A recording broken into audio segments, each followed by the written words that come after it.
এক রাত্রে রাসূলুল্লাহ সাল্লাল্লাহু আলাইহি ওয়াসাল্লাম স্টার প্ল্যানেট গ্যালাক্সিকে অতিক্রম করে দুনিয়া থেকে আসমানের দিকে গিয়েছেন। আর আল্লাহ তাআলা কোরআনে কারীমের মধ্যে বলেন যে আসমান ও জমিনের মধ্যে যত কিছু আছে সকল কিছু আল্লাহ তাআলার সিজদা করে। সুতরাং star planet Galaxy mountain state সকল কিছু আল্লাহ তাআলার সিজদা করে। এখন থেকে অনেক বছর পূর্বে মানুষের ধারণা ছিল যে জমিন হলো সৃষ্টি জগতের সেন্টার। जमीन तो साकिन है बेटा, जमीन रोटेट करती ही नहीं है, जमीन गर्दिश नहीं करती। কিন্তু 400 বছর পূর্বে গ্যালিলিও, যিনি একজন ইতালিয়ান সায়েন্টিস্ট ছিলেন, উনি দুইটি লেন্সকে অ্যালাউ করে রেখেছেন। এই লেন্সের মাধ্যমে মানুষ ছোট ছোট জিনিসকে দূর থেকে দেখতেন, সমুদ্রের মধ্যে এটাকে ব্যবহার করতেন।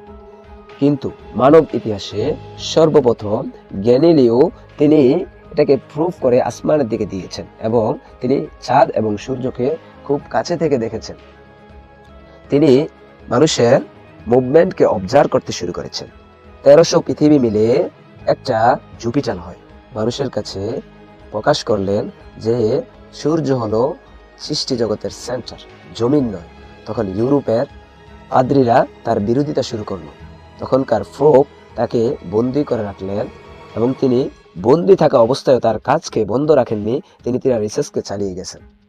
কিন্তু গ্যালিলিওর মৃত্যুর পর পৃথিবীবাসী এটাকে মেনে নিয়েছে যে সূর্য হলো সৃষ্টি জগতের সেন্টার, জমিন সৃষ্টি জগতের সেন্টার নয়। ধীরে ধীরে মানুষ এটাকে জানতে পারলো যে সূর্য হলো পৃথিবী সৃষ্টি জগতের সেন্টার। সূর্যটাও একটা জিনিসের অধীনে ঘোরাঘুরি করে, সেটা হলো সুপার ম্যাসিভ ব্ল্যাক হোল।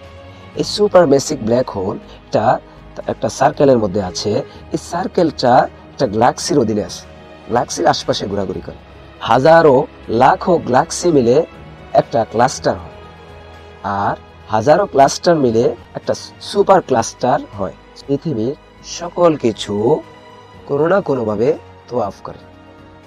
আর আল্লাহ তাআলা এই আদেশ, এই কথা আল্লাহ তাআলা কোন সূরার মধ্যে বলেছেন যে সকল কিছু আল্লাহ তাআলা সিজদা করে? সেটা হচ্ছে সূরাতুল হজের মধ্যে। সকল কিছু আমাদের মতো সিজদা করতে হবে সেটা আবশ্যক নয়, বরং আল্লাহ তাআলার নিজাম অনুযায়ী যদি হয় সেটাই আল্লাহ তাআলার সিজদা।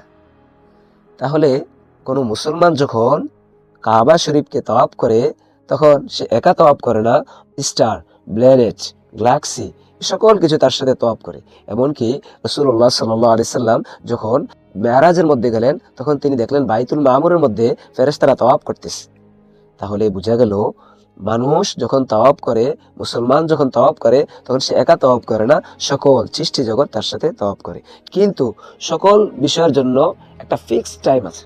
যখন মানুষের এই ফিক্সড টাইমটা শেষ হয়ে যাবে, हर शख्स मालूम कर लेगा कि वो क्या लेकर आया है।